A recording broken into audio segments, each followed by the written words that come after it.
বন্ধুরা, আজ পেঁয়াজের পকোড়া বানিয়েছি। প্রথমে পেঁয়াজ কুচি,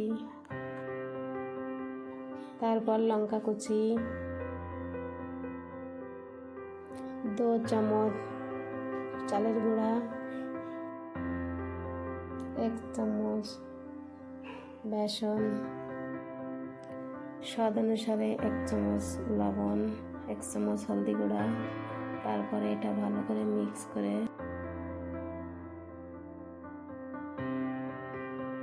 পরিমাণ মতো জল দিয়ে তারপরে ভালো করে মিক্স করে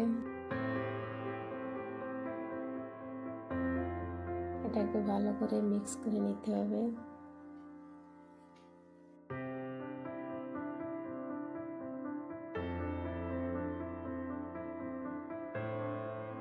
এখন তেলটা গরম হয়ে গেছে, ছোট ছোট করে তেলের পরে ছেড়ে দিতে হবে।